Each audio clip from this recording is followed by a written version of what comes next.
لله رب العالمين والصلاة والسلام على عبده ورسوله محمد وعلى آله وصحبه أجمعين. Barışı maqtovdan Allah Teala'ga natijada Peygamberimiz Muhammed sallallahu aleyhi ve sellem'ge Allah Teala'nın merhametleri bulsaydı. Biz bugün niyet turunda hadis'e to'xtalib o'tishamiz. Çünkü niyet o'zbekda ahamiyatli. Bu hadis İmam Buxori'nin sahihinde keltiriladi. Bu hadisni Umar ibn al-Hattab radhiyallohu anhu rivoyat qilgan. U aytgan, men eshitdim Payg'ambarimiz sallallohu alayhi vasallamning o'sha so'zlarini aytganini. Innamal a'malu binniyat. Sunnatda amallar niyatga bog'langan. Innama likulli imrin ma nawa. Ham sunnatda kişinin amelleri niyetke qarab yazılacak. فَمَنْ كَانَتْ هِجْرَتُهُ إِلَى اللّٰهِ وَرَسُولِهِ فَهِجْرَتُهُ إِلَى اللّٰهِ وَرَسُولِهِ. Kim hicretini, yani Mekke'den Medine'ye işinip gittiğini Allah'ın işisi işini kılsa, amel defterine onun hicretini Allah'ın onun ilçesi işin kıldı deyip yazılacak. وَمَنْ كَانَتْ هِجْرَتُهُ لِدُنْيَا يُصِيبُهَا اَوْ اِمْرَأَةٍ يَنْكِحُهَا فَهِجْرَتُهُ اِلَى مَا هَاجَرَ اِلَيْهِ. Kim hicretini dünya işin kılsadı, ise bir hatınğa ilenir işin kılsa, amel defterine o şu maksat işin hicretini kıldı deyip yazılırdı. Demek, bu hadiste niyet turunda aytilgan.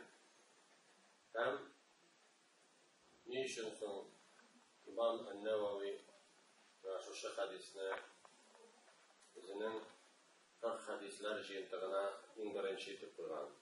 Hem ne için son şulay İmam Buxori özünün sahihine en birinci etip koygan. Çünkü bu büyük de ahamiyetli. Qaybir alimler aytdilar, niyet ol dininin yartısını teşkil etadilar. Çünkü ameller ya ise aşık bular, ya ise yaşadın bular. Demek yaşadın amel ol, niyet tekiradır yaşadın amelge. Şular şimdi qaybirler aytdilar, bu da dininin işten birini teşkil etadilar. Çünkü değil, ameller Allah kılına tel yardımında, ya ise yürek yardımında, ya ise ağzalar yardımında.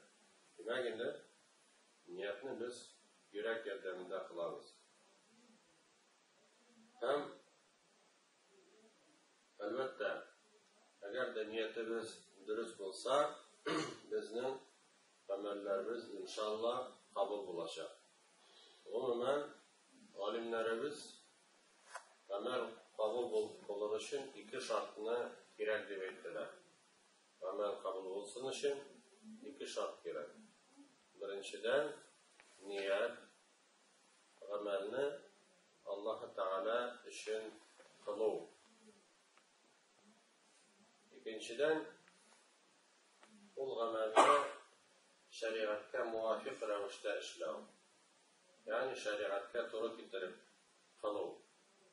Şu iki şart etilgen vakitte amellerimiz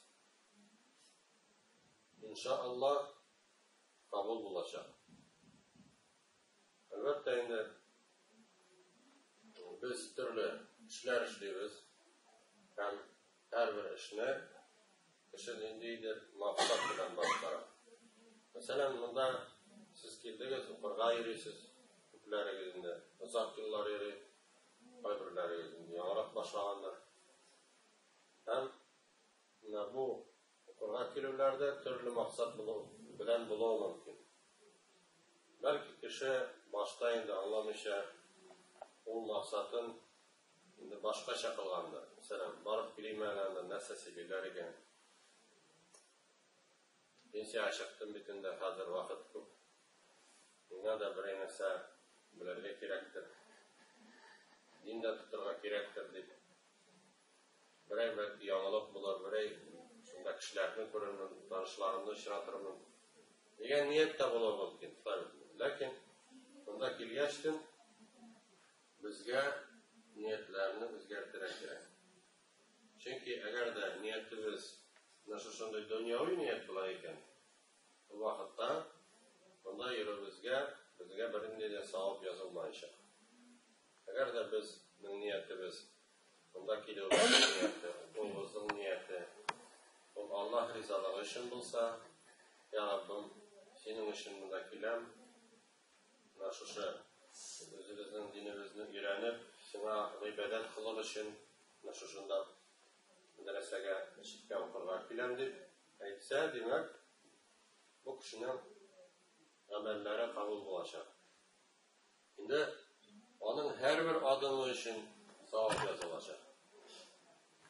Мәсәлән, ул иртә белән тора, җыйнак итендә һәм атлый, килә монда, транспорт белән килүе мөмкин, җәяү килүе мөмкин. Шушы аның килүеннән алып, аннары монда килеп, укуы һәм кайтып китүенә кадәр бөтенесенә дә Аллаһ Тәгалә аңа савап язачак. Чөнки ул бит аны Аллаһ ризалыгы өчен эшли. Бернинди дөнья максатын үзәгенә тотмый. Шуңа да, әлбәттә, гамәлне күп итеп кылуда гына хикмәт түгел, гамәлебезне кабул итәрлек итеп кылу. Инде шул сәбәпле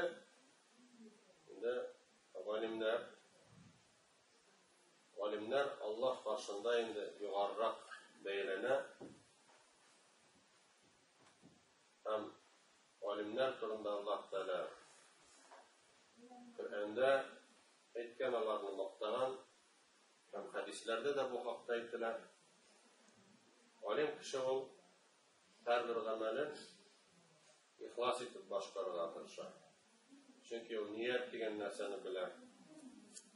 Һәм әлбәттә без дә инде шул нияткә игътибар итсәк, әһәмият бирсәк, иншаллаһ, гамәлләребез Аллаһ каршында иншаллаһ кабул булачак. Аннары монда инде һиҗрәт турында әйтеп кителгән. Һиҗрәт белүебезчә, ул Мәккәдән Мәдинәгә күченеп китү. Инде бу вакыйга 622 елда булган. 622 елда Пәйгамбәр алейһиссәлам һәм мөселманнар Мәккәдән Мәдинәгә һиҗрәт булганнар. Чөнки Мәккәдә дин тоту бик авыр булган, мөмкин булмаган. Шул сәбәпле дин өчен алар бу гамәлне кылганнар. Һәм әлбәттә һиҗрәт ул бик саваплы гамәл. Бу хадистән күргәнебезчә. Мәгәр инде монда яңа бер мисал китерелгән. Кемдер һиҗрәтне бер хатынга өйләнү өчен кылса ди. Һәм шуннан да тарихта андый хәл булган. Бер Мәккәдә яшәгән кеше инде Кайс дигән, Мәдинәдә яшәгән Кайс дигән хатынга өйләнергә теләгән. Ләкин инде тегесе барырга теләмәгән, бу хатын Мәккәгә күченеп килергә теләмәгән. Һәм инде чарасыздан теге ир күченеп китергә мәҗбүр булган Мәдинәгә. Инде сахабалар Аллаһ ризалыгы өчен, дин өчен күченеп киткәннәр. Бу инде хатынга өйләнер өчен күченеп киткән. Димәк, ул менә шушы олы саваптан, һиҗрәт савабыннан мәхрүм булган. Аннары әгәр дә гомумән безнең кылган гамәлләребезне булай итеп белергә була. Фарыз гамәлләр, фарыз, ваҗиб, сөннәт гамәлләр бар, мустахаб гамәлләр бар. Әгәр дә инде фарыз гамәлдә ният дөрес булмаса, ул шундый гамәл кабул булмый. Мәсәлән, әгәр дә кеше намазны кеше күрсен, кеше мактасын дигән ният белән укыса, аның намазы кабул булмаячак.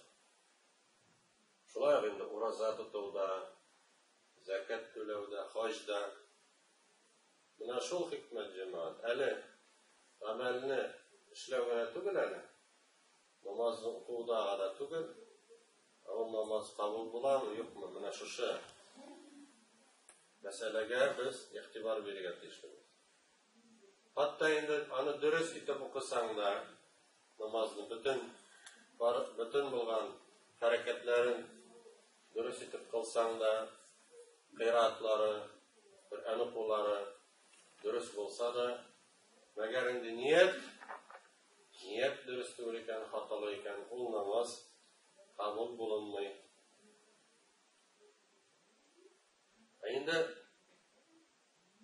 мәсәлән, сөннәт гамәлләргә, истимаа гыйбадәтләргә килгәндә, истимаа гыйбадәтләрдә инде кабул булмый, ләкин аның өчен соралмаячакбыз.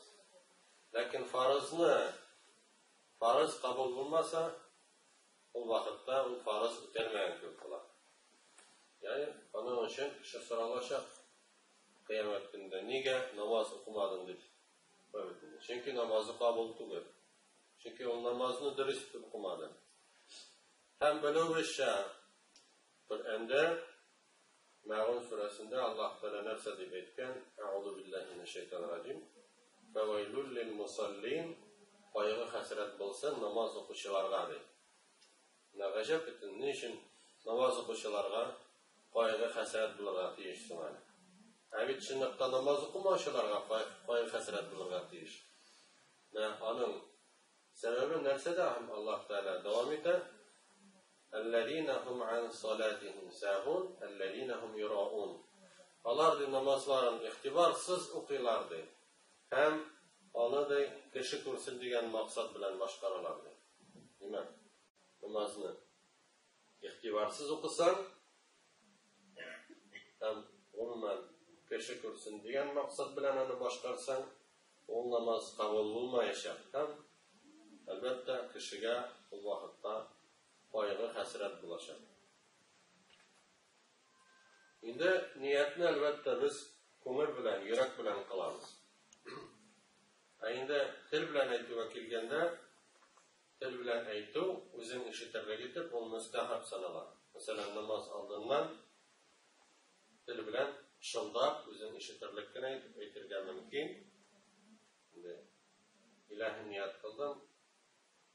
Мәсәлән, иртәнге намазның кәркәт сөннәтен укымакка дип, мәсәлән, тел белән шылдап әйтә. Ләкин ниятне кычкырып әйтмиләр. Кычкырып әйтү инде ул дөрес булмый, бидгать була. Инде әлбәттә күңел белән генә без кылсак та шушы ният була. Әгәр дә инде теле белән әйтеп тә күңелендә юк икән бер нәрсәдә, ул әлбәттә ният булмый. Шуңа да иң әһәмиятлесе күңел белән. Ягъни без нинди гамәлне башкарырга, нинди гамәлне эшләргә җыенабыз дигәнне белү, ул менә шушы була инде ният. Әгәр дә без бастык намазга һәм безнең күңелебездә шушындый бар икән, шушындый максат, мин өйлә намазын укырга җыенам дигән, анда фарызын, сөннәтен, димәк, менә бу була инде ният. Аннары без бит төрле гамәлләр кылабыз. Инде кай вакыт, мәсәлән, кеше мубах гамәл эшли. Мубах гамәлләр бар бит. Ашау, эчү, йоклау, йөрү кебек, утыру кебек гамәлләр, мубах гамәлләр. Мубах гамәл өчен савап та, гөнаһ та юктыр. Әгәр дә без ниятне дөресләсәк,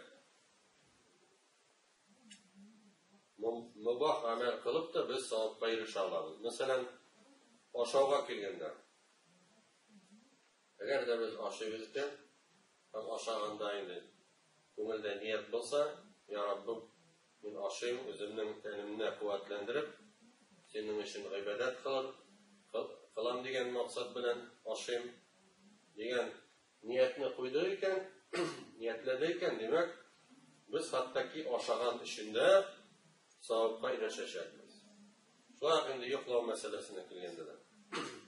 Әгәр дә кеше инде йоклый икән, шундый максатлар белән үземнең тәнемне куәтләндерәм, я Раббым, синең өчен гыйбадәт кылырга җыенам дип, һәм инде ул вакытында йоклый икән, мәсәлән, намазларга соң калмый, бу вакытта ул йоклаган өчен дә савапка ирешү мөмкин. Һәм гомумән кай вакыт без ният кылып та гамәлне эшли алмавыбыз мөмкин. Мәсәлән, мәчеткә килергә җыендык ди, монда дәрескә килергә якшәмбе көне. Без юлга чыккан идек ди, нәрсәдер анда килеп чыкты да ди, бер хәл булды да без килә алмадык ди. Инсандан, мәсәлән, кемдер безгә шалтыратты ди, ниндидер бер тиз вакытта килеп җитәргә анда кирәк булды, ниндидер хәл булды. Инсанда транспорт ватылган, төрле хәлләр булуы мөмкин. Димәк, менә әгәр дә без инде менә ният кылып та ошо ниятне тормышка ашырам дип карарга килгәннән соң без аны эшли алмады икән, ул вакытта да безгә савап язылачак. Бу гамәлне кылган кебек савап язылачак. Димәк инде күрәбез ки, ният инде әһәмиятле икәнен. Ниятебез булса, ниятебезне үтәргә дигән карарга килсәк тә, гамәлне эшли алмаган хәлдә дә савапка ирешәчәкбез, әҗер савап булачак. Аллаһу Тәгалә барчаларыбызга да хәерле һәм файдалы гыйлемне алырга насыйп әйләсен һәм шушы гыйлемнәр белән гамәл кылырга. Вассаламу алейкум ва рахматуллаһи ва баракатуһ.